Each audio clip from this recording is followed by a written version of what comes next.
ફરી એકવાર તમારી સમક્ષ MPC 005 એટલે કે રિસર્ચ મેથોડોલોજી, સંશોધન પદ્ધતિઓ, વાર્તનિક વિજ્ઞાનમાં સંશોધન કરવું અને તેનો વ્યવહારુ ઉપયોગ કરવો એ બંને ખૂબ મહત્વની બાબત છે. મનોવિજ્ઞાનને વિજ્ઞાન બનાવવામાં જો કોઈ મનોવિજ્ઞાનની મહત્વની શાખાની આપણે વાત કરીએ તો એ મનોવિજ્ઞાનની સંશોધન પદ્ધતિઓ છે. રિસર્ચ મેથોડોલોજી આપણે એવું કહીએ છીએ. સંશોધન પદ્ધતિઓ અને આંકડાશાસ્ત્ર તમે TYBA ભણી ગયા છો. મનોવિજ્ઞાનના કે કોઈ પણ વાર્તનિક વિજ્ઞાનમાં જેમ કે સમાજશાસ્ત્ર, સામાજિક વિજ્ઞાન, મનોવિજ્ઞાનને પણ સામાજિક વિજ્ઞાન જ કહેવામાં આવે, પરંતુ બંનેનું પરસેપ્શન અલગ અલગ હોય છે. સમાજશાસ્ત્રનો જે વિદ્યાર્થી છે એ સંશોધન કરવા માટે કઈ ટેકનિકનો ઉપયોગ કરશે અને મનોવિજ્ઞાનનો જે વિદ્યાર્થી છે એ સંશોધન કરવા માટે કઈ ટેકનિકનો ઉપયોગ કરશે. આ એક વિચાર માગી લે તેવી વાત છે. મનોવિજ્ઞાનમાં વ્યક્તિના વર્તનનો અભ્યાસ કરવાનો હોય છે, જ્યારે સમાજશાસ્ત્રમાં કોઈ વ્યક્તિને વ્યક્તિગત મહત્વ આપવામાં આવતું નથી, પરંતુ તે વ્યક્તિ સમૂહમાં કઈ રીતે વર્તન કરે છે એના ઉપર ભાર રાખવામાં આવે છે. મનોવિજ્ઞાનના વિદ્યાર્થીઓ હોવાને કારણે આપણે પણ સામાજિક મનોવિજ્ઞાન ભણી ગયા, બરોબર? આઈ થિંક 004, બરોબર, જેમાં પણ સંશોધન કેવી રીતે કરી શકાય એની આછી પાતળી માહિતી આપણે મેળવી હતી. એ જ રીતે TYBA તમે જુદી જુદી સંશોધન પદ્ધતિઓ, એને લગતું વિજ્ઞાન, પ્રાયોગિક મનોવિજ્ઞાન અને સંશોધનમાં આંકડાશાસ્ત્ર, આવા જુદી જુદી મનોવિજ્ઞાનની 3 ખૂબ જ મહત્વની શાખાઓ આપણે ભણી ગયા છીએ. ખાસ તો મનોવિજ્ઞાનની જે જુદી જુદી શાખાઓ છે એ શાખાઓનું વ્યવહારુ જ્ઞાન પૂરી રીતે સમજવા માટે અને સમજાવવા માટે રિસર્ચ મેથોડોલોજી એ ખૂબ મહત્વની મનોવિજ્ઞાનની શાખા છે. માટે જ તમે MA લેવલે MPC 005 શું ભણશો, એનું અભ્યાસનું ક્ષેત્ર, વિષય વસ્તુ જેને આપણે કહીએ છીએ, તો સૌથી પહેલા તો સંશોધનનો પરિચય, કોન્સેપ્ટ, બરોબર, એ ખૂબ મહત્વની વાત છે. દાખલા તરીકે કોઈ ફોટોગ્રાફર હોય અને એને ફોટોગ્રાફીમાં અભિરુચિ પણ હોય અને એની અભિયોગ્યતા પણ હોય, તો કોઈ વ્યક્તિનો ફેસ કેવો છે અને કયા એંગલથી ફોટોગ્રાફી કરવામાં આવે તો એ વ્યક્તિ વધુ સારી લાગે એ ફોટોગ્રાફરને વધારે ખબર હોય છે. આજકાલ તો કેમેરાને પણ આપણો મોબાઈલ ખાઈ ગયો છે, પરંતુ જે કેમેરામાં ફોટા આવે એ મોબાઈલમાં ન આવે. એટલે કેમેરો એ સાધન થયું ફોટો પાડવા માટેનું. ફોટોગ્રાફર તો એની આગળ ઘણું બધું નોલેજ હોય છે. એને ખબર છે કે મારે કયા કોન્સેપ્ટથી ફોટોગ્રાફી કરવાની છે. આ વ્યક્તિના ફોટો હું પાડું છું તો એ ફોટો લગ્નના ફોટો છે, મોડલના ફોટો પાડે તો એ મોડલિંગના ફોટા છે, જાહેરાતના મનોવિજ્ઞાનમાં કોઈ જાહેર ખબર આપવા માટે ફોટો પાડે તો ફોટો કેવી રીતે લેવો, બરોબર.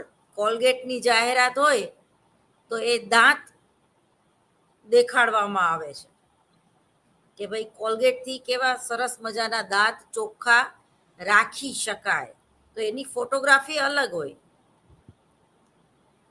એ જ રીતે ડિસ્કવરી ચેનલની ફોટોગ્રાફી અલગ હોય, કોઈ સિરિયલની ફોટોગ્રાફી અલગ હોય, કોઈ જાહેર ખબરની ફોટોગ્રાફી અલગ હોય.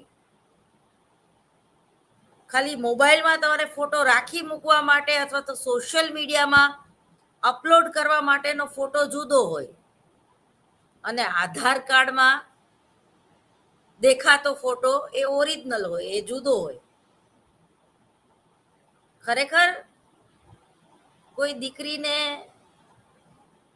આપણે એના લગ્ન કરાવવા હોય ને એની બાયોડેટા આપણે અપલોડ કરીએ સોશિયલ મીડિયામાં કે લગ્નની કોઈ સંસ્થામાં કે સામેના પક્ષમાં, તો ફોટામાં તો બધા સારા જ લાગે છે, કારણ કે એ ફોટોગ્રાફીની કમાલ છે, ફોટો પાડવાવાળી વ્યક્તિની કમાલ છે, ટેકનોલોજીની કમાલ છે, આર્ટિફિશિયલ ઇન્ટેલિજન્સીની કમાલ છે, કેમેરાના જુદા જુદા એંગલની કમાલ છે, કેમેરાની કમાલ છે. એ જ રીતે જુદી જુદી એબ એમાં હોય છે કે તમે એનો ઉપયોગ કરો તો તમે હોય એના કરતાં 10 ગણા વધારે સારા લાગો, આર્ટિફિશિયલ ઇન્ટેલિજન્સી. એ જ રીતે કોઈ ગાયક કલાકારનો અવાજ ભલે ગમે એટલો બકવાસ હોય, પરંતુ એઆઈની મદદથી અવાજને પણ તમે સૂરમાં કે ઉપર નીચે કરી શકો. તો સંશોધનનું કામ પણ આવું જ કંઈક છે. સંશોધન કરનાર કોણ છે એ વાર્તનિક મનોવિજ્ઞાનમાં ખૂબ મહત્વની વાત છે, કારણ કે આ કંઈ ફિઝિક્સ કે બાયોલોજી નથી, કે આ કંઈ ગણિત નથી કે 2 ને 2 4 જ થાય. આ મનોવિજ્ઞાન છે, આ વર્તનનું વિજ્ઞાન છે. અહીંયા 2 + 2 = 5 પણ થાય અને 2 + 2 = 3 પણ થાય. તો કહેવાનો મતલબ એમ છે કે મનોવિજ્ઞાનના જે કંઈ સંશોધનો છે એ સંશોધન કરનાર કોણ છે એ બહુ મહત્વનો પ્રશ્ન છે.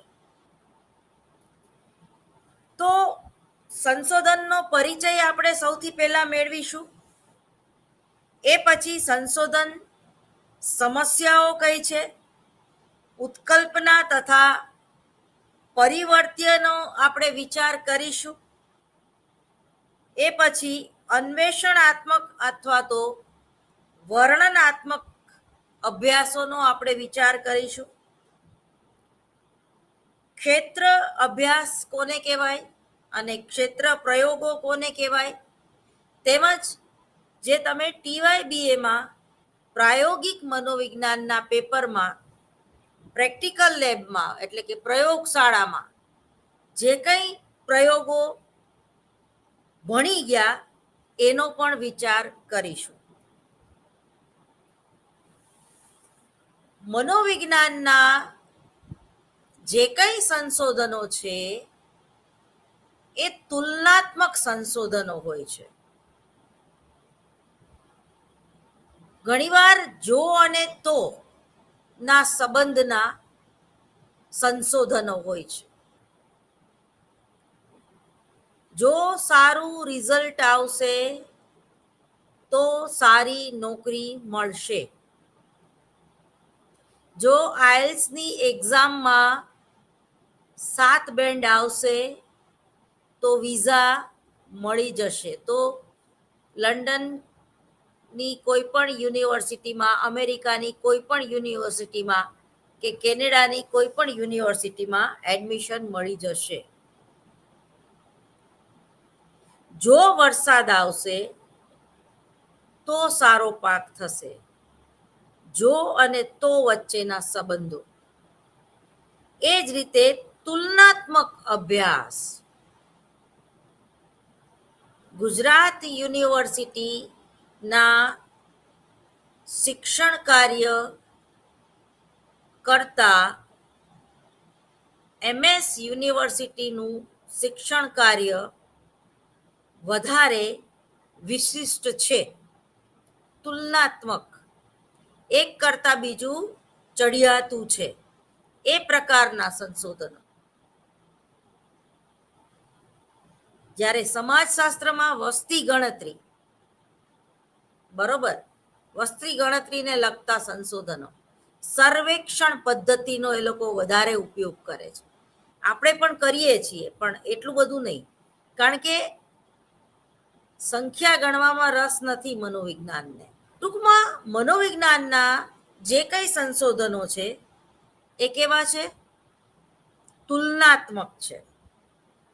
માટે સંશોધન કરનાર કોણ છે, કયા સાધનોનો ઉપયોગ કરે છે, કઈ ટેકનિકનો ઉપયોગ કરે છે, કઈ કસોટીનો ઉપયોગ કરે છે, એ બધું જ આપણે સંશોધન ડિઝાઇન, રિસર્ચ ડિઝાઇન એટલે શું એ ટોપિકમાં ભણીશું.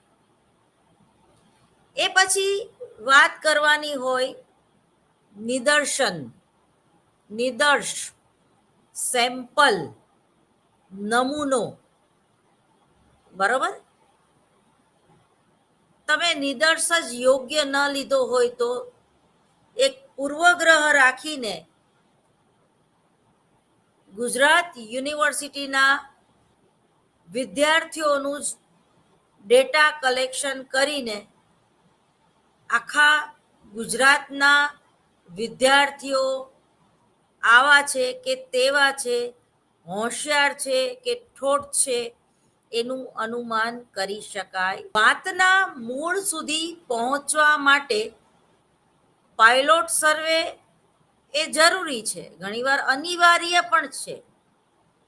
પરંતુ પાયલોટ સર્વે કરવાથી 100% એ પ્રકારનું જ પરિણામ આવશે જે પાયલોટ સર્વેમાં આવ્યું એવું પ્રબળપણે કહી શકાય નહીં.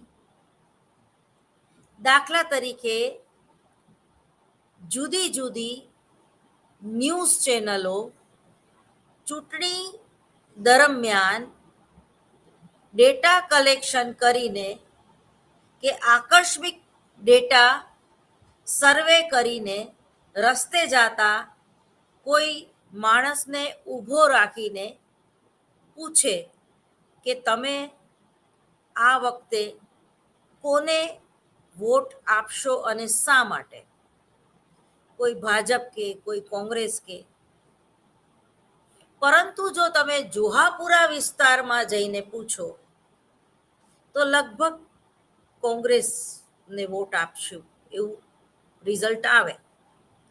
સેટેલાઇટ એરિયામાં જઈને તમે પૂછો, જજીસ બંગલા રોડ ઉપર કે SG હાઈવે કે સિંધુ ભવન રોડ ઉપર પૂછો તો અમે ભાજપને વોટ આપીશું.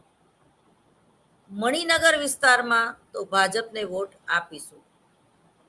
પણ અમુક વિસ્તારો, અમુક વોર્ડમાં કોંગ્રેસ જ છવાયેલી હોય એવું બને. એટલે કહેવાનો મતલબ એમ છે કે અમદાવાદ શહેર તો ખરું, પણ પર્ટિક્યુલર તમારી ચેનલના જે કાર્યકર્તાઓ છે એણે કયા વોર્ડમાં જઈને વોટ માગ્યો અથવા તો સર્વે કર્યું અથવા તો માહિતી લીધી, એ પણ એટલું જ અગત્યનું છે. દાખલા તરીકે ભાજપની સભા ચાલુ હોય મહિલા કોલેજ ચોકમાં, અને એ સભા પૂરી થઈ જાય અને લોકો બહાર નીકળે ભાજપના કમળના નિશાન સાથે, તો એને પૂછવાનો કોઈ અર્થ ખરો કે તમે કોને વોટ આપશો? એટલે સંશોધન કઈ સમસ્યા ઉપર કરવું, કયા ટોપિક ઉપર કરવું, એ પણ ખૂબ સંવેદનશીલ અને મહત્વનો પ્રશ્ન છે. એટલે નિદર્શ, નમૂનો તમે કેવો પસંદ કરો છો? સબળો નબળો એવું કંઈ હોતું નથી, પરંતુ જે સંશોધનનું પ્રતિનિધિત્વ કરી શકે એવો નિદર્શ હોવો જોઈએ. જ્યારે હું નિદર્શન વિશે, આ ટોપિક વિશે તમને સમજાવીશ ત્યારે વધારે આપણે ડિટેલમાં વાત કરીશું. એના પછીનો મહત્વનો ટોપિક છે નિરીક્ષણ, રેટિંગ તુલનાઓ અને ચેકલિસ્ટ. એકવાર તમારી માહિતી જે તમારે મેળવવી હતી જુદી જુદી કસોટીઓ દ્વારા, પ્રશ્નાવલી હોય કે મુલાકાત હોય કે અન્ય કોઈ કસોટીઓ દ્વારા તમે માહિતી મેળવી લ્યો છો, ત્યારે કોઈ કસોટીનો ઉપયોગ તમે કરી લ્યો છો ત્યારે એમાં રેટિંગ આપવાનું હોય છે તમારે. તો એ ટેકનિક શું છે? અને કોઈ પણ સંશોધનકાર જે છે એ કઈ રેટિંગ કે તુલનાઓનો ઉપયોગ કરે છે અને એનું જે લિસ્ટ, ચેકલિસ્ટ બનાવે છે, એમાં કઈ કઈ બાબતોને આવરી લેવામાં આવે છે, આપણે એનો વિચાર કરીશું. એ જ રીતે મનોવિજ્ઞાનના સંશોધનોમાં ખૂબ મહત્વની બે પદ્ધતિ છે, જે તમે ટીવાયમાં પણ ભણી ગયા છો, અહીંયા થોડુંક વધારે ડિટેલ્સમાં ભણશો. પ્રશ્નાવલી પદ્ધતિ અને મુલાકાત પદ્ધતિ. ખાસ કરીને એમફિલમાં કે પીએચડીમાં આ બંને પદ્ધતિનો ઉપયોગ સંશોધન કરનાર વ્યક્તિ કરતા હોય છે. પ્રશ્નો પણ પૂછવામાં આવે અને જે તે વ્યક્તિની મુલાકાત પણ લેવામાં આવે. કઈ રીતે? દાખલા તરીકે કોઈ કલાકાર છે અને કોઈ બેંકમાં કામ કરે છે, એટલે એક કલાકાર છે અને એક કલાકાર નથી. એક વ્યક્તિ એવો છે કે જેને બેંકની સાથે જ લેવા દેવા છે, આંકડાની સાથે જ લેવા દેવા છે. એને હા,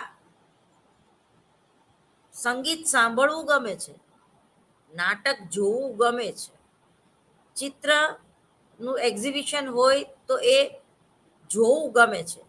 કોઈ કવિ કે લેખક એને પ્રિય હોઈ શકે, પણ એ પોતે પરફોર્મર નથી, ટૂંકમાં એ પોતે કલાકાર નથી. અને એક વ્યક્તિ એવી છે કે એ પોતે સંગીત સાથે જોડાયેલી છે, સંગીત વિશારદ પણ છે, એ પોતે નાટક સાથે જોડાયેલી છે અને સિરિયલોમાં અને પિક્ચરોમાં કામ પણ કરે છે. એ પોતે ચિત્રકાર છે અને ચિત્ર દોરે પણ છે અને એક્ઝિબિશન પણ કરે છે અને એનેથી પોતાનું ધન ઉપાર્જન પણ કરે છે. કોઈ કવિ કે લેખક છે જેના પુસ્તકો પણ પ્રકાશિત થયેલા છે અને જેના કાવ્યો પણ ખૂબ પ્રખ્યાત છે. આવા જુદા જુદા બે સમૂહ, આવી જુદી જુદી બે વ્યક્તિઓ ની હેપીનેસ ની કસોટી દ્વારા સુખાકારી જેને આપણે કહી છે, આ બેમાંથી વધારે હેપી કોણ રહી શકે છે? બરોબર. પોઝિટિવ સાયકોલોજીમાં તમારે સુખ એટલે શું, આનંદ એટલે શું, સુખ કોને કહેવાય, આનંદનો કોને કહેવાય, એની કોઈ ડેફિનેશન છે ખરી? અને એ ડેફિનેશન છે તો શું છે? સુખ મેળવવા માટે જ કોઈ પણ વર્તન આપણે કરીએ છીએ ને. આપણો મૂળભૂત ધ્યેય શું છે? તમે ભણો છો, હું ભણાવું છું, તમારે ડિગ્રી જોઈએ છીએ, હું ભણાવું છું, એનું મને વળતર જોઈએ છીએ, વળતરમાં મને પૈસા જોઈએ છીએ, વળતરમાં તમને ડિગ્રી જોઈએ છે, પણ ડિગ્રી લઈને કરવાનું શું? તો કે છે કે નોકરી મેળવવાની, નોકરી મેળવીને કરવાનું શું? તો કે છે કે પૈસા મેળવવાના, પૈસા મેળવીને કરવાનું શું? તો કે છે કે સુખ, સુખી થવા માટે આર્થિક સદ્ધરતા પણ ખૂબ મહત્વની છે. હવે સુખી કોણ છે? કલાકાર સુખી છે, બેંકનો મેનેજર સુખી છે, ઝૂંપડપટ્ટીમાં વગાડતો, રાવણ હથ્થું જે વગાડતો, રસ્તા વચ્ચે ગાતો, ટ્રેનમાં ગાતો માણસ સુખી છે, સ્ટેજ પરફોર્મન્સ કરે એ જ સુખી છે, સારા કાન ખુલ્લા રાખીને સંગીત સાંભળે એ સુખી છે? સુખી કોણ છે? આવું સંશોધન કરવું હોય તો પ્રશ્નાવલી પદ્ધતિનો પણ ઉપયોગ કરવો પડે અને મુલાકાત પદ્ધતિનો પણ ઉપયોગ કરવો પડે. એની ડિટેલ્સમાં આપણે પછી એ ટોપિક જ્યારે હું ભણાવીશ ત્યારે આપણે એની વાત કરીશું. એ પછી તમે પર્સનાલિટી ડેવલપમેન્ટ એટલે કે વ્યક્તિત્વ સિદ્ધાંતોના પેપરમાં પણ પ્રક્ષેપણ પદ્ધતિઓ અને સમાજમિતિ પદ્ધતિ ભણી ગયા. પ્રક્ષેપણ પદ્ધતિઓ જે શાહીના ડાઘાની કસોટી વિશે તમારે MA લેવલે પ્રાયોગિક મનોવિજ્ઞાનમાં પણ એ પ્રયોગ કરવાનો આવે. બરોબર. શાહીના રોસાર્કના શાહીના ડાઘાની કસોટીઓ અને ખાસ કરીને ચિકિત્સા મનોવિજ્ઞાનમાં પણ પ્રક્ષેપણ કસોટીઓ ભણવામાં આવશે. પ્રક્ષેપણ કસોટીઓ એટલે શું? તેનો ઉપયોગ કઈ રીતે કરી શકાય? અને ખાસ કરીને કોઈ વ્યક્તિના વર્તનનું એનાલિસિસ કઈ રીતે કરવું એના વિશે આપણે આગળ ઉપર વિચાર કરીશું. જો હાઈલી ઇન્ટેલિજન્ટ વ્યક્તિ હોય, જેની આઈક્યુ લેવલ અબ્દુલ કલામ જેટલી હોય, 140 થી ઉપર કે 140, કે કોઈ સાયન્ટિસ્ટ, તો એને પ્રક્ષેપણ કસોટીઓ આપવામાં આવે અને જો સંશોધનકાર એટલે કે સંશોધન કરનાર વ્યક્તિને ખબર ન હોય કે આ તો આટલી બુદ્ધિશાળી વ્યક્તિ છે અથવા તો આ તો અબ્દુલ કલામે ના વ્યક્તિનું એનાલિસિસ કરવાનું છે, કઈ વ્યક્તિ આગળથી તમે એ પ્રક્ષેપણ પદ્ધતિ દ્વારા ડેટા કલેક્શન કર્યું એ બહુ મહત્વનું છે. કારણ કે ખાસ કરીને મનોવિજ્ઞાનની ખૂબ જ અગત્યની એવી શાખા ક્લિનિકલ સાયકોલોજી, ચિકિત્સાત્મક મનોવિજ્ઞાનમાં પ્રક્ષેપણ પદ્ધતિઓનો ઉપયોગ કરવામાં આવે છે, સમાજમિતિ પદ્ધતિનો ઉપયોગ કરવામાં આવે છે. જે વ્યક્તિ સાયન્ટિસ્ટ છે એનું વર્તન પણ એબનોર્મલ હોય જ. એ ઇન્ટ્રોવર્ટ વધારે હોય, એકાંત પ્રિય વધારે હોય, એનામાં ક્રિએટિવિટી હોય, એ પણ સમાજમાં જલ્દીથી એ કોઈની સાથે ભળી જાય એવો તો ના હોય. ઈસરોમાં જે બધા સાયન્ટિસ્ટ કામ કરે છે એને તમે મળો તો એક પ્રકારના એ લોકો ધૂની પણ હોઈ શકે વધારે પડતા. એ લોકો પોતાની જાતને સમાજથી કે નિરર્થક પ્રવૃત્તિઓથી ડિસ્કનેક્ટ કરી નાખે છે. એ જ રીતે જજ, હાઈકોર્ટના જજ હોય છે, એ બહુ ફોનમાં ટોકેટિવ હોતા નથી, અથવા તો એ ડિસ્કનેક્ટ થઈ જાય છે સમાજથી, તો જ એ સાચો ન્યાય આપી શકે. એ જ રીતે જે સાયન્ટિસ્ટ છે એની બુદ્ધિલબ્ધિ 140 હોય, જજની બુદ્ધિલબ્ધિ 140 હોય. હવે એ લોકોને તમે રોસાર્કના સાઈના ડાઘાની કસોટીઓ આપો અને તમને ખબર ન હોય કે આ કોઈ જજ છે, ડિસ્ટ્રિક્ટ જજ છે, અથવા તો આ અબ્દુલ કલામ છે કે કોઈ સાયન્ટિસ્ટ છે, તો તમે કાચું વેતરી નાખો ખરા. તમે એને મનોભાર અનુભવે છે એવું કંઈક વિચિત્ર એનાલિસિસ કરો, એવું બને. એટલે વાર્તનિક મનોવિજ્ઞાનમાં સંશોધન કરવું એટલે લોઢાના ચણા ચાવવા બરાબર છે. ખૂબ સાચવીને, સંભાળીને કરવું પડે. તલવારની ધાર ઉપર જે રીતે ચાલવામાં તકલીફ થાય એટલી જ તકલીફ મનોવિજ્ઞાન વિષયમાં સંશોધન કરવામાં થાય. જો કે સંશોધન બે પ્રકારના હોય છે, એની આપણે પછીથી વાત કરીશું. હવે શબ્દાર્થ વિભેદન તુલા એટલે કે ક્યુ શોર્ટ ટેકનિક. શબ્દાર્થ વિભેદન તુલા, ક્યુ શોર્ટ ટેકનિક, એના વિશે આપણે વાત કરીશું. એ પછી ગૌણ માહિતી અથવા તો ઉપલબ્ધ માહિતી, વધારાની જે માહિતીની જરૂર નથી ને છતાં લટકામાં સાથે આવી જાય, બરાબર, ફ્રીમાં કોઈ વસ્તુ આવી જાય પણ એનું આપણને જરૂર ન હોય. દાખલા તરીકે વ્યક્તિગત માહિતી પત્રક,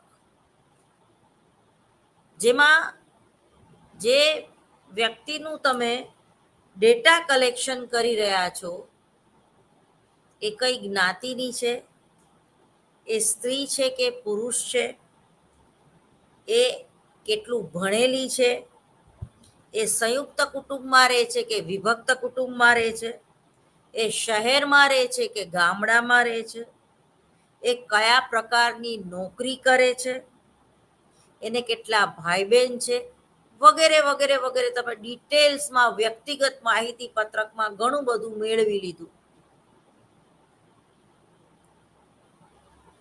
પરંતુ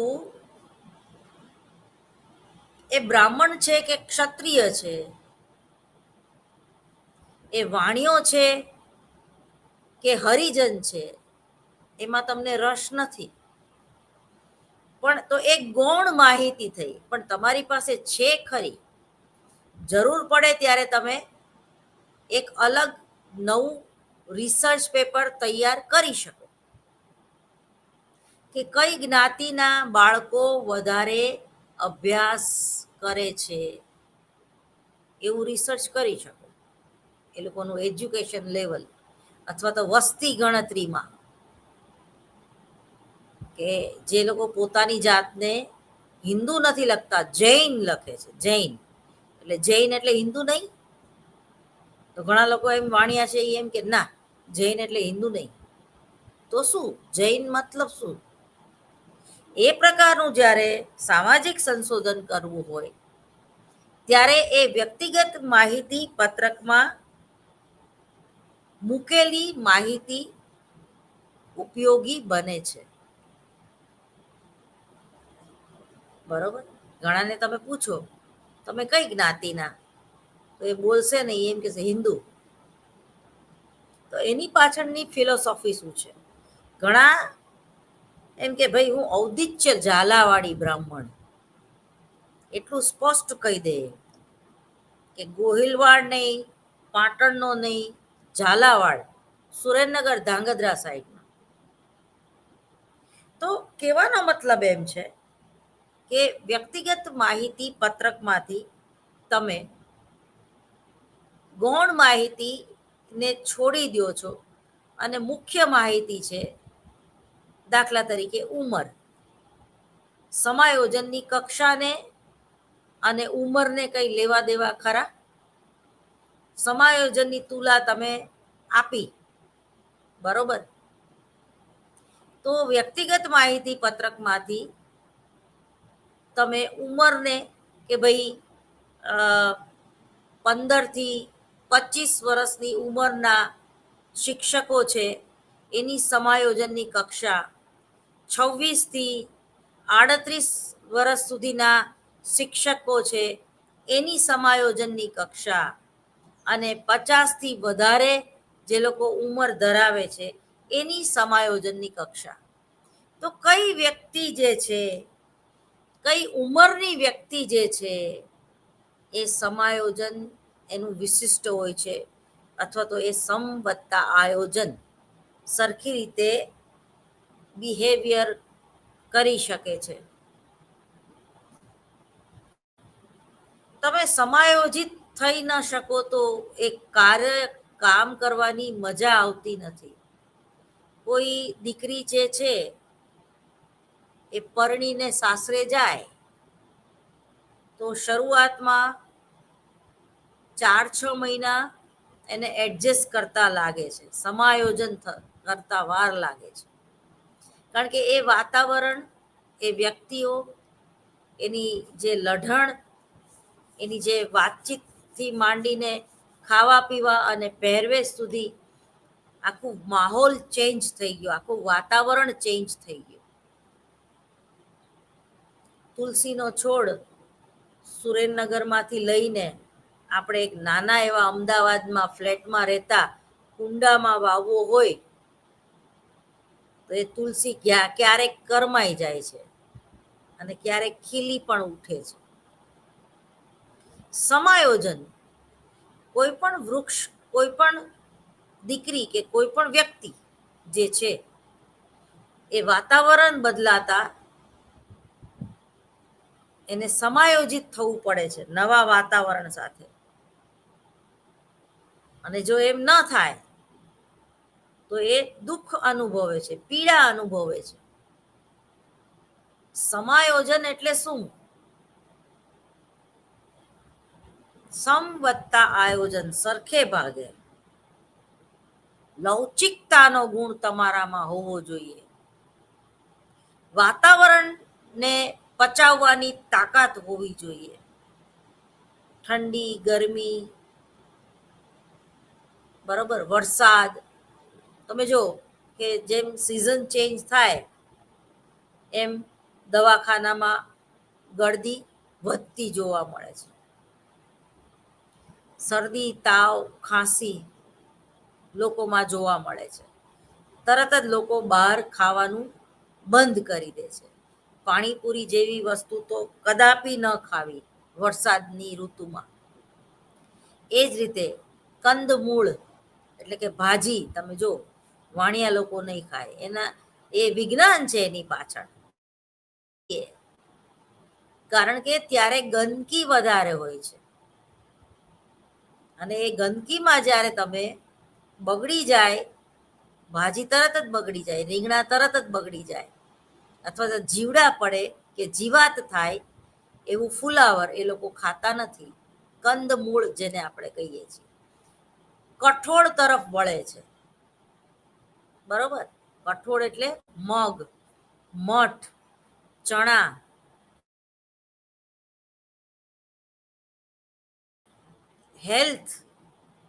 હેલ્થનો વિચાર કરવામાં આવે છે, શરીરનો વિચાર કરીને.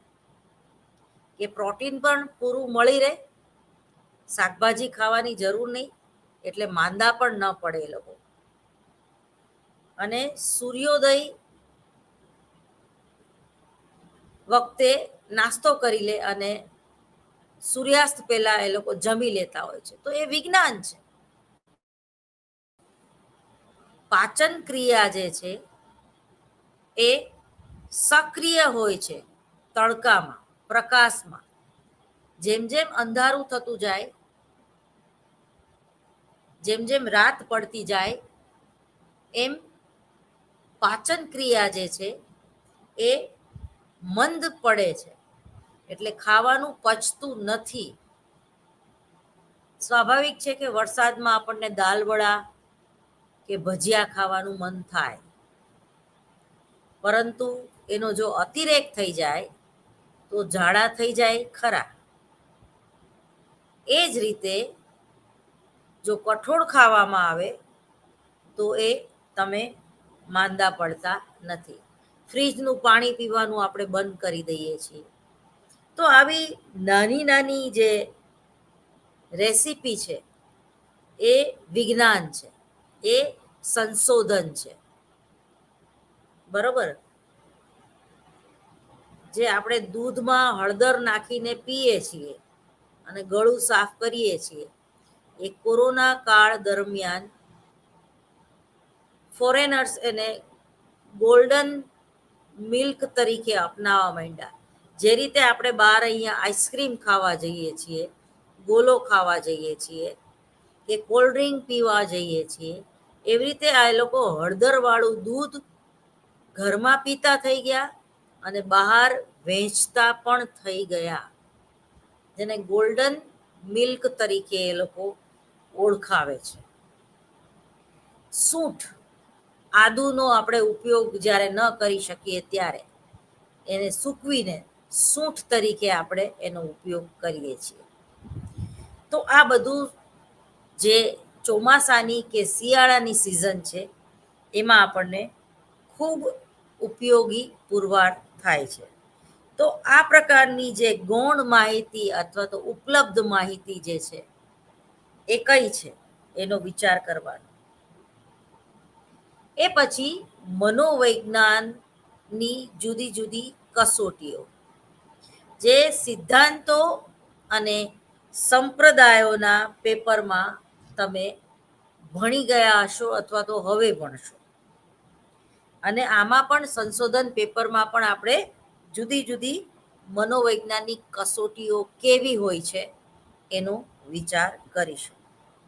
એ પછી કસોટીનું પ્રામાણિકરણ. પ્રામાણિક આપણે એમ કહીએ ને કે કોના મોઢે બોલાયેલું વાક્ય છે. દાખલા તરીકે અમિતાભ બચ્ચન મેગીની એડ કરે છે, બરોબર. તો બચ્ચન મેગી ખાય છે તો બચ્ચન તો કેટલું પ્રામાણિક, એટલે એ જેવું તેવું તો ન ખાય, એટલે આપણે પણ મેગી ખાવા માંડે. કોના મોઢેથી બોલાયેલું વાક્ય છે એ મહત્વનું છે. કોઈ વ્યક્તિ ખૂબ ભરોસા પાત્ર હોય એને એકવાર સાહેબ તમે કીધું એટલે પતી ગયું, પછી કઈ વિચારવાનું જ ન હોય. તમે જો અમુક વ્યક્તિ એવી હોય કે જેને કોઈ ઉધાર આપે જ નહીં, અને અમુક વ્યક્તિ એવી હોય કે સાહેબ તમારા માટે ક્યાં ન્યા છે. કરિયાણાની દુકાને આમ મોટા અક્ષરે બોર્ડ માર્યું હોય કે ભાઈ ઉધાર બંધ છે, પણ કોઈ એક વ્યક્તિ આવીને એમ કે પેમેન્ટ હું પછી કરીશ. સાહેબ આ તમારા માટે નથી લખ્યું, તમે તારે ગમે ત્યારે આપજો ને પૈસા, તમારા માટે ક્યાં એવું છે. તમારા ઉપર માન છે, તમને ક્યાં એનું ભાન છે. બરોબર. તો પ્રામાણિકરણ, ગમે તે કસોટીઓનો આપણે ઉપયોગ કરતા નથી, પરંતુ જે પ્રામાણિક થયેલી હોય, જેની વેલ્યુ હોય, જે વિશ્વાસનીય હોય, જે યથાર્થ હોય, એવી જ કસોટીઓનો આપણે ઉપયોગ કરીએ છીએ. દાખલા તરીકે બુલેટ ટ્રેન જે પુલ ઉપરથી ચલાવવામાં આવે છે, એમાં કોઈ ભ્રષ્ટાચાર કરે તો કેટલા લોકોને જાનહાનિ થાય. કેટલા બધા પુલ બન્યા પછી તૂટી ગયા, જેમાં ભ્રષ્ટાચાર કરવામાં આવેલો. તો એ નૈતિકતા, પ્રામાણિકતા, વિશ્વસનીયતા અને યથાર્થતા કોઈ પણ વ્યક્તિ ગુમાવી ચૂકે છે જો એ પ્રકારનું કામ કરે તો. પરંતુ અમુક જ લોકોને ટેન્ડર ભરવા દેવામાં આવે અને જે ખૂબ પ્રમાણિક માણસ હોય, જે ભ્રષ્ટાચાર ન કરતો હોય અને સિમેન્ટનો જ પુલ બનાવવાનો હોય કે રસ્તો બનાવવાનો હોય અને એનો 30 કે 40 વર્ષનો ખૂબ સારો રેકોર્ડ હોય, તો એમ કહી શકાય કે આ વ્યક્તિનું ટેન્ડર પાસ કરવું જોઈએ, કારણ કે આ વ્યક્તિ પ્રમાણિક છે. તો એ રીતે જુદી જુદી મનોવિજ્ઞાનની જે કસોટીઓ હોય છે એને સમયાંતરે વ્યવસ્થિત રીતે એની વિશ્વસનીયતા અને એની યથાર્થતા ચેક કરવામાં આવે છે અને એ ચેક કર્યા પછી જ એનો ઉપયોગ કરવામાં આવતો હોય છે. એ પછી છે અર્થઘટન અને અહેવાલનું લેખન. સંશોધનનું ચોથું ચેપ્ટર. અહેવાલ આપવો એટલે કે ભાઈ આજો આખો દિવસ તમે શું કર્યું, અહેવાલ આપો તો કે ભાઈ સવારે 6 વાગે હું ઉઠી, પછી 20 મિનિટ મેં ધ્યાન કર્યું, પછી દિનચર્યા જે હોય એ પૂરી કરી, નાવા ધોવાનું પૂરું કર્યું, એ પછી નાસ્તો કર્યો, એ પછી હું ઓફિસે ગઈ, ઓફિસે મેં મારું કર્તવ્ય ખૂબ સારી રીતે નિભાવ્યું, વ્યવસ્થિત તૈયાર કરીને હું ગઈ હતી લેક્ચર, વિદ્યાર્થીઓને મજા પડી જાય એવું. તો આને ટૂંકમાં અહેવાલ આપ્યો કહેવાય કે આખા દિવસમાં તમે શું કર્યું. તમે તમારું રિઝ્યુમ બનાવો છો, તમે જ્યાં જે તે જગ્યાએ એપ્લિકેશન કરો છો, તો તમારો અનુભવ શું છે જે તે કામ કરવા માટેનો. તો એ અનુભવ તમે લખો છો કે ભાઈ મને 5 વર્ષનો અનુભવ, મને 10 વર્ષનો અનુભવ. તો એ એક પ્રકારનો અહેવાલ આપ્યો કહેવાય. તો જ્યારે તમે કોઈ સંશોધન સમસ્યા પસંદ કરો છો અને જે તે કસોટીઓનો ઉપયોગ કરો છો અને એનું જે કંઈ પરિણામ આવે છે, તો એ આખો અહેવાલ તમારે આપવો પડે છે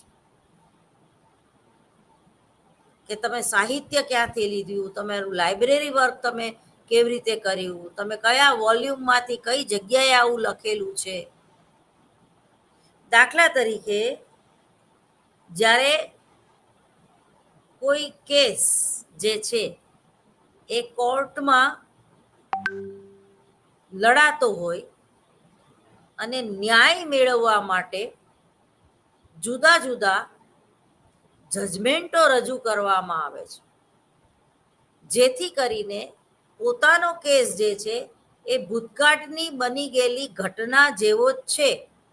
એટલે એ ઘટનામાં ફલાણા સામેવાળાને 10 વર્ષની જેલ થઈ હતી, એટલે હું એવો આગ્રહ રાખું છું કે આ જજમેન્ટ પ્રમાણે મને પણ આવું જ જજમેન્ટ મળવું જોઈએ કે મારા સામેવાળા જે છે એને 10 વર્ષની જેલ થવી જોઈએ અને મારા અસીલને ન્યાય મળવો જોઈએ. પણ એ કટ ટુ કટ જજમેન્ટ છે કે નહીં એનો વિચાર જસ્ટિસ ડે કરવાનો હોય છે. સાવ તો સરખી ઘટના ક્યાંય બની જ ના હોય.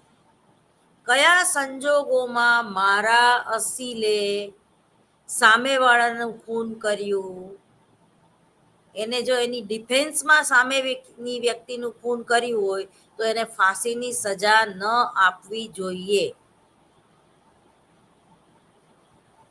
અને આવેગમાં આવીને કે ડિપ્રેશનમાં અનુભવીને કે મારો અસીલ ગાંડો છે, મેન્ટલ હોસ્પિટલમાંથી બહાર નીકળીને સીધું એને ખૂન કરી નાખ્યું પોતાના ભાઈનું, તો એને આજીવન કેદ કે ફાંસી નહીં મળે, એને ફરીવાર પાછો મેન્ટલ હોસ્પિટલમાં દાખલ કરી દેવામાં આવશે.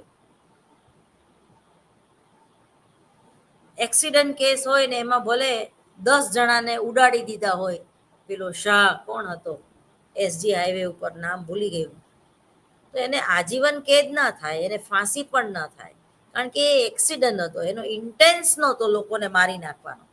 પણ બેદરકારીમાં જે કંઈ સજા થાય એ થાય. છેલ્લા 6 વર્ષથી તો જેલમાં છે. તો મનોવૈજ્ઞાનિક જે કસોટીઓ છે એ કેટલી પ્રમાણિક છે, એ કેટલી ગુણ અને શીલવાળી છે, એ મહત્વનું છે. એના પછી આપણે અર્થઘટન અને અહેવાલ લેખન, જેની વાત કરી ચૂકી. અને છેલ્લો ટોપિક છે સંશોધનમાં કોમ્પ્યુટર. કોઈ પણ સંશોધન જ્યારે તમે કરો છો અને ડેટા કલેક્શન કર્યા બાદ એનું સ્ટેટિસ્ટિકલ એનાલિસિસ કરવાનું હોય છે.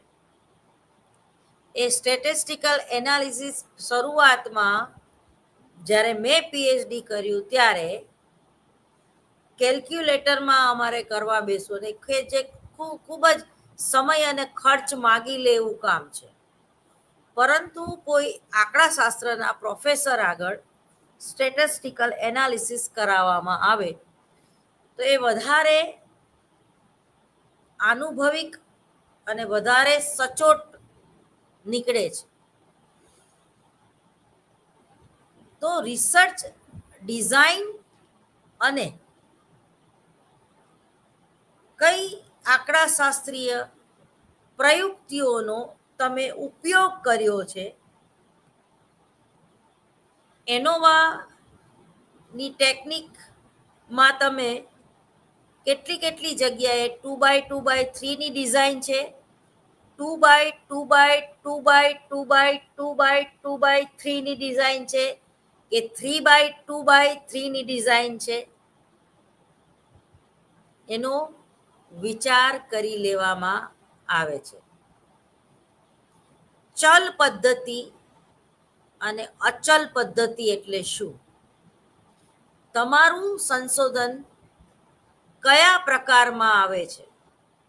સૈદ્ધાંતિક સંશોધન છે, વ્યવહારિક સંશોધન છે, વર્ણનાત્મક સંશોધન છે,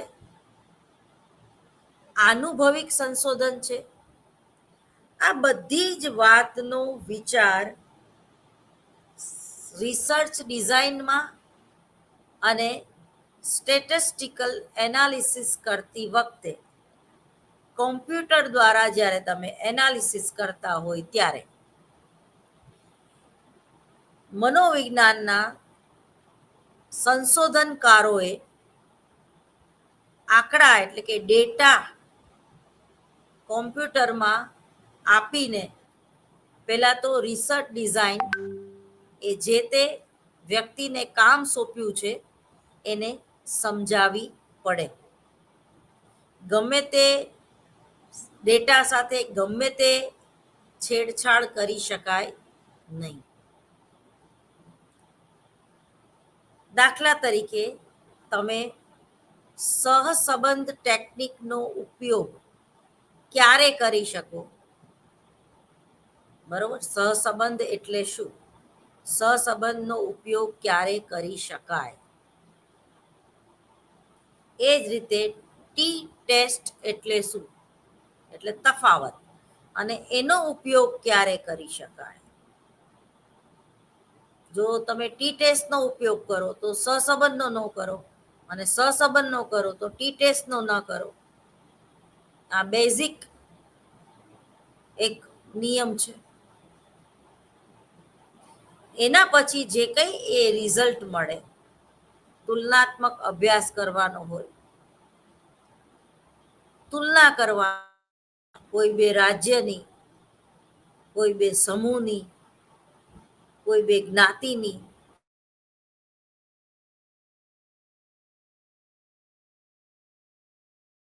સિલેબસની, જેમ કે આંબેડકર યુનિવર્સિટીનું મનોવિજ્ઞાનનું સિલેબસ અને ઇગ્નો યુનિવર્સિટીનું મનોવિજ્ઞાનનું સિલેબસ અલગ અલગ હોઈ શકે. ત્યાં સાયબર ક્રાઇમ વિશે ભણાવવામાં આવે તો અહીંયા એ ભણાવવામાં ન આવતું હોય. અહીંયા કાઉન્સેલિંગ વિશે ભણાવવામાં આવે તો ત્યાં કાઉન્સેલિંગ વિશે ભણાવવામાં ન પણ આવતું હોય. તો આ પ્રકારે આ સંશોધન વિશે આપણે 005 એમપીસી 005માં હવે પછી આગળ વધીશું. સંશોધનનો પરિચય.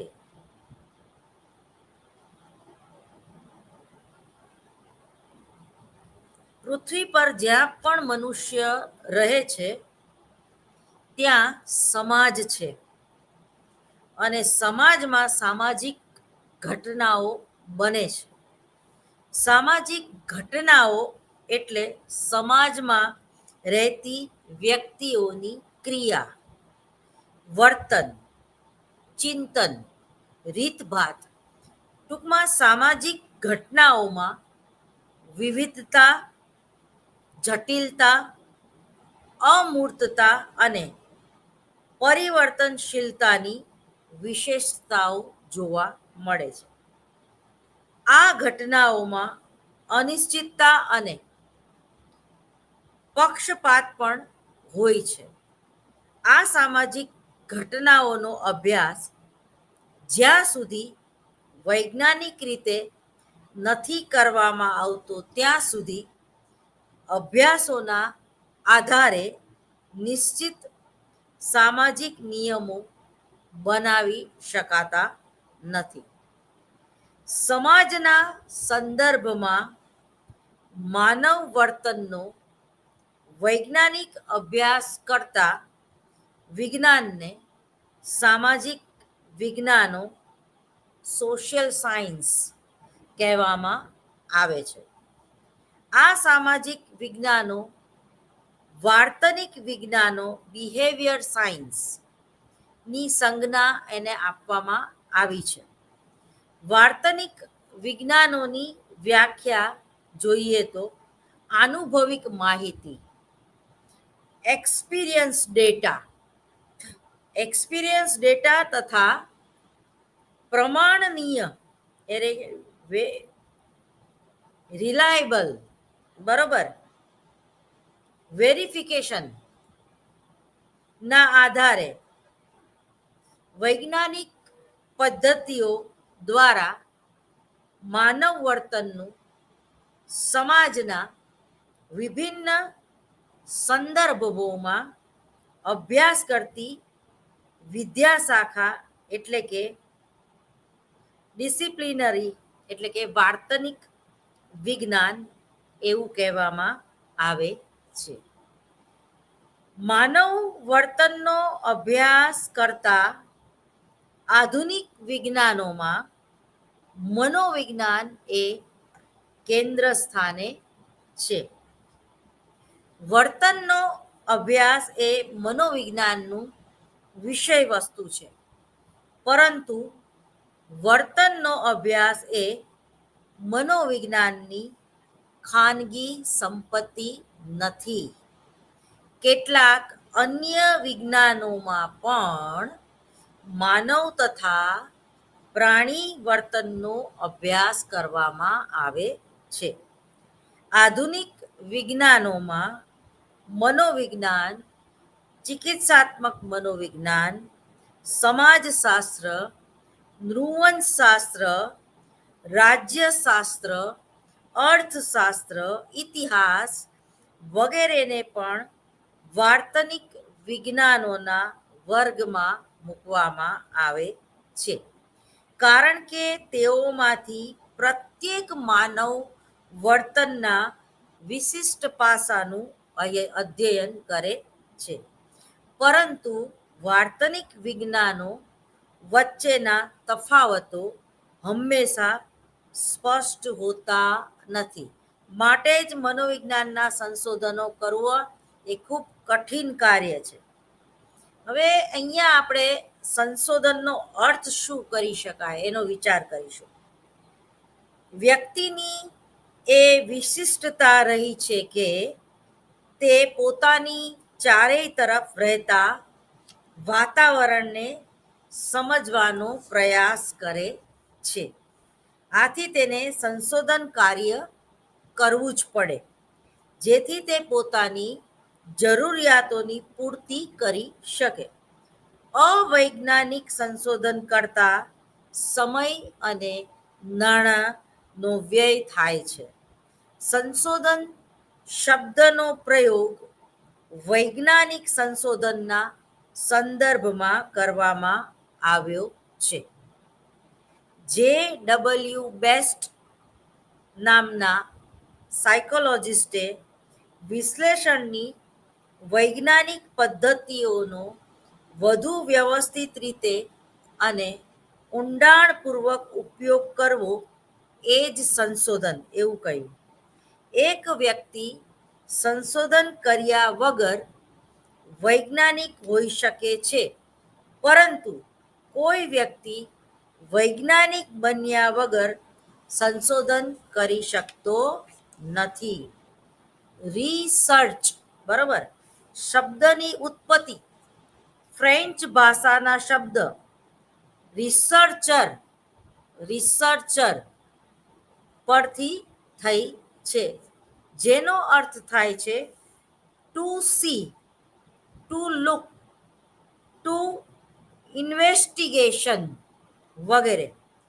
અંગ્રેજી ભાષા શબ્દ રિસર્ચ બે શબ્દ રી વત્તા સર્ચ થી બનેલો છે, જેનો અર્થ પુનઃ શોધવું, ફરીથી શોધવું અથવા કોઈ ઘટના વિશે પૂછપરછ કે તપાસ કરવી એવો થાય છે.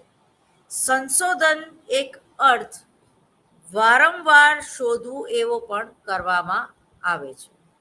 એટલે તો કહેવાય છે કે to research is to search again and again.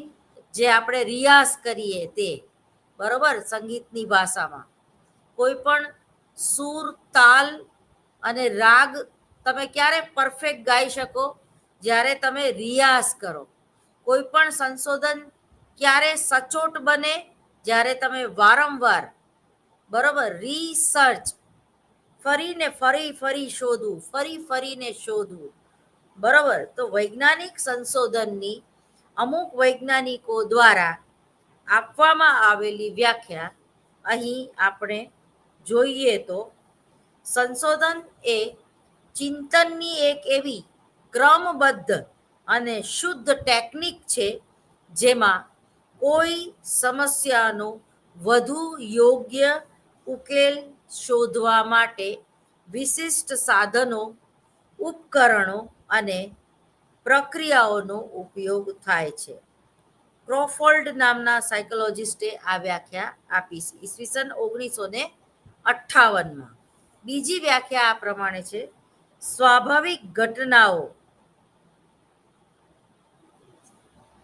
સ્વાભાવિક ઘટનાઓની ક્રમબદ્ધ, નિયંત્રિત, આનુભવિક અને આલોચનાત્મક તપાસ, જે ઘટનાઓની વચ્ચે રહેલા કલ્પિત સંબંધોના સિદ્ધાંતો અને ઉત્કલ્પનાઓ દ્વારા નિર્દેશિત હોય છે, તેને વૈજ્ઞાનિક સંશોધન કહેવામાં આવે છે.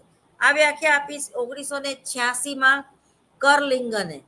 એના પછીની વ્યાખ્યા છે વૈજ્ઞાનિક. એના પછીની વ્યાખ્યા આપણે પછી ક્યારેક કાલના લેક્ચરમાં જોશું. Time is over. મને રજા આપશો. નમસ્કાર.